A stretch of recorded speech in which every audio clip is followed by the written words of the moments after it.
Hey everybody, it's Art here back with another video, and in this video I'm going to be drawing Cutecookiegaming's Roblox avatar. On one of my previous videos I asked which character that is famous I should draw next, and this is one that was mentioned, so I looked up their YouTube channel and I found their avatar. With this drawing, I kind of did the sketch and then I took a break for a day or two before I came back to it. And oh my gosh, have you guys ever drawn something and then taken a break for a little while and then come back to it and you just go, that is the ugliest thing I've ever drawn? So I did realize that the legs and stuff looked a little wonky, but I didn't bother fixing it. This is just a drawing for fun. It's not like it's commissioned or anything, so I left it the way it is. But if I had to change one thing on this drawing, it probably would have been the pose, because it's just a little rough, to say the least. Do I sound better now? I just took a swig of water. My throat was getting a little dry there. So one of the issues I had with this drawing was the hat. So if you look at her hat, it's kind of textured. It looks like it's fluffy or something. And I didn't want to just draw in the hat with a pure, harsh outline, because I feel like it would have ruined the look of it a little bit and made it look like the whole drawing look a little bit more stiff and flat. So I didn't outline it. Instead, I kind of just painted over the top of the actual drawing later on.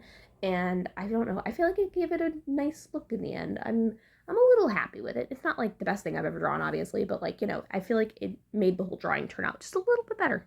For those who've seen my previous drawing characters videos, you'll know that sometimes I trace over actual human pose references, and then sometimes I freehand it, sometimes I use a Clip Studio model, and lately you might notice that my past video or two, maybe, I'm not really sure, but the past few times I've actually done everything freehand, and I don't know, I'm worried one of these days I'm going to get a comment saying, oh, you're tracing, you can't actually draw, or blah, blah, blah, blah, blah, blah. And I don't know. I mean, I don't think the comment will affect me that much, because obviously it's going to happen. But at the same time, I just feel like this natural urge to freehand all of my drawings, even though, I'm never going to actually learn anything if I'm constantly just drawing from memory. But I don't know. It's just I know that now that my videos are getting slightly more popular, eventually here I'm gonna start getting some slightly meaner messages, and I guess I'm just doing everything I can to avoid getting them. I don't know. I don't know if I'm being a little ridiculous with that or not. Because as my longtime followers will know, yes, occasionally I actually do draw over real human photos, and the reason for that is I feel like I learn the anatomy a little bit better, but also just I only ever really do it in my digital work. You guys know that. I only ever do it with my digital art. I never draw over that when I'm doing traditional stuff, because it's just with digital, man. I don't know what it is. It feels so much less natural to me. It's less flowy and stuff. I don't know. And I struggle so much more with my poses and stuff. And so I tend to draw over top of actual poses sometimes, just to get a base down. And I don't ever do it in my traditional work, but I'm just so afraid somebody's eventually going to say, oh my gosh, you're copying it and you're not actually a real artist. I don't know, maybe that's just a fear I have. Do you guys have any fears, with art, art-related fears? Maybe that'll make me feel a little bit better, because I'm just I feel like that's my biggest insecurity with art, is just somebody's gonna tell me I'm faking it or something. I don't know. Maybe it's some deep down fear that I don't feel like a real artist, I guess. I don't know. I've attempted realism a lot in the past, a lot, and it was just something I never really felt natural at. And I know it's just like any skill, no matter what it is or what topic it is with art, no matter what it is, the more you practice, the better you get. And I understand that, but it was just something that didn't feel natural to me. It wasn't something I felt naturally gifted at, and I just didn't want to continue with it. I didn't have much of an interest in doing realism. That doesn't mean I'm never studying from real references.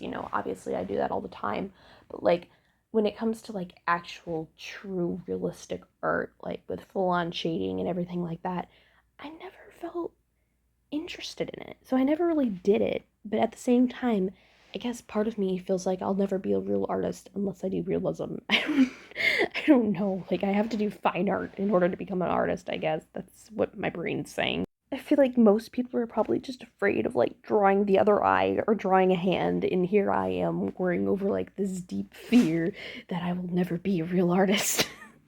So I feel incredibly blessed about this, and I don't want to sound like I'm bragging, so I just wanted to go ahead and put that in there first. I don't want to sound like I'm bragging, because I feel like it's going to sound like I'm bragging, but this is something I've wanted for like years and years, and basically I used my Christmas money. I saved up, like, I put all of it together, as much of it as I could, and I got the 132 set, I think, of Prismacolors, and this is something I've wanted since, let's see here. When did I start doing art? 2015 or 2016? I always wanted to have like the gigantic set of Prismacolors. That was like my dream goal. Like if I had that, I would be a real artist if I had 132 set of Prismacolors. And for like the longest time I didn't use Prismacolors. I used like Crazy Art, I think. I think it was Crazy Art. I didn't even use Crayola. I just used Crazy Art.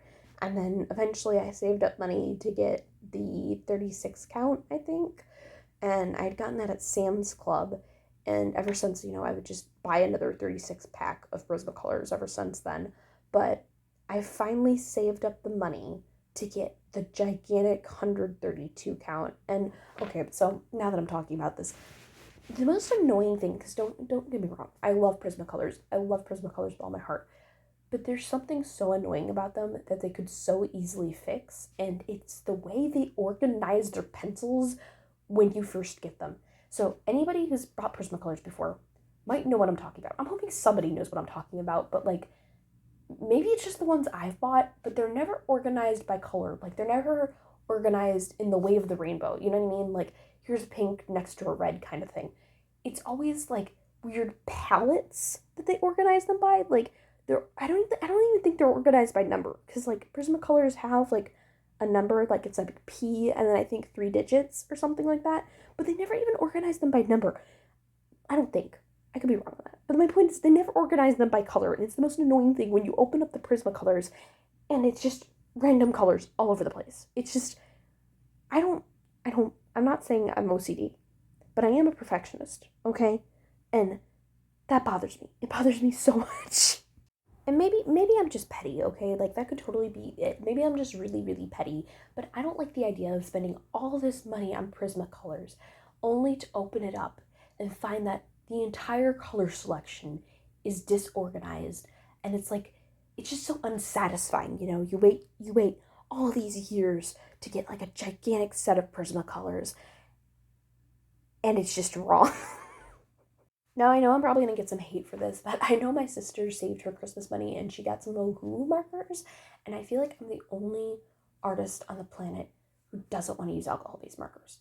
I feel awful for saying that, but like, let me retract the statement. I know for a fact I'm not the only artist on the planet who doesn't want to use alcohol-based markers, but I feel like there's so many artists are getting into it, and I don't think it's a fad, really. I do think that alcohol-based markers are probably like really great tool. Maybe it's just the fact that I've never used them, but I don't feel an urge to buy them. I feel like they're just so expensive and it's just not worth it. Because like you have all these different brands. There's Ohoo, there's Copic, there's a lot of cheaper brands and stuff in comparison to Copics, because Copics are like $8 a marker. But I don't know. I know they give a nice effect and stuff, but I feel like you could just get a thing of watercolors and they probably work so much better for the price point. I don't know. Maybe it's just me, but like there's that one artist. I'm probably gonna get his name wrong. I think it's Lauvan or something like that. But the artworks he creates with watercolors, they're so beautiful. They look like digital artworks. He literally does copies of digital artworks and it looks the exact same. And I understand. I feel like markers are probably just easier to use. And I don't mean like, oh my gosh, that's so easy, anybody could do it. I don't mean it like that. I just feel like markers are probably like a nice, easy thing to carry around and stuff. Like watercolors, they're expensive. There's a lot of techniques and stuff you have to use and stuff. I don't know. Maybe that's what it is. It's not necessarily an easier medium. It's just more convenient, probably. And perhaps they're just, I don't know. I just feel like it's like this coveted thing and just everybody's into it because everybody else is using it. Is that wrong? I don't know. Maybe that's just me. I feel like I'm gonna get hate for saying that, but I don't mean it in a mean way. I really, really don't. I'm not necessarily saying watercolors are cheaper either. If you use things like cold pressed paper and stuff, it can be, or like you can get one of the cheaper watercolor sets.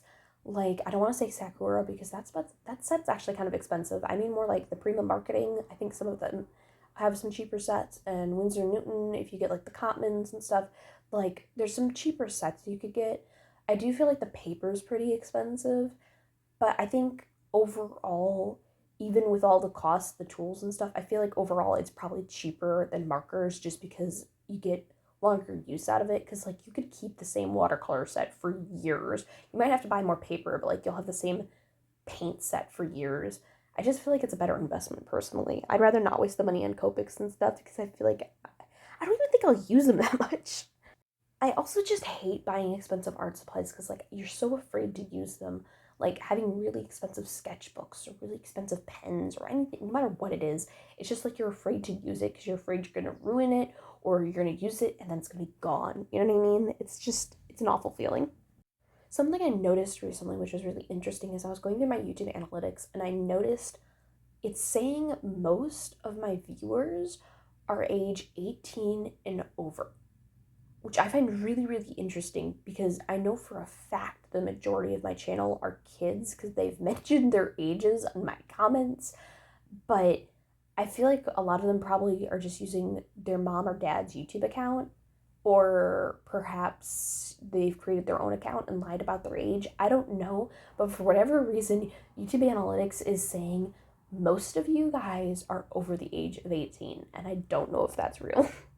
I was so excited to look at my analytics though today. It was just so interesting to see, like, I have the largest majority of my viewers are from the United States, but I feel like I want to say it was 30%, I think, or something crazy like that, were from the Philippines, and then I think it was Canada was really the one on the list, which I found funny because I thought I had a lot of North American viewers, but like Philippines was like 30%, and then there was Malaysia, Bangladesh. I probably said that wrong. I'm so sorry. And there's a couple others. So if you're watching this, comment down below what country you're from because I'm really interested who's from where, because I know I have some regular viewers and I'm wondering what percentage of them are actually from the United States. We're getting towards the end now, so I just want to say thank you so much for watching. Make sure you like and subscribe and leave a comment down below your favorite Roblox YouTuber, and I might draw them next. But on that happy note, I will see you all later. I hope you're having a very happy January, and once again, take care. Bye.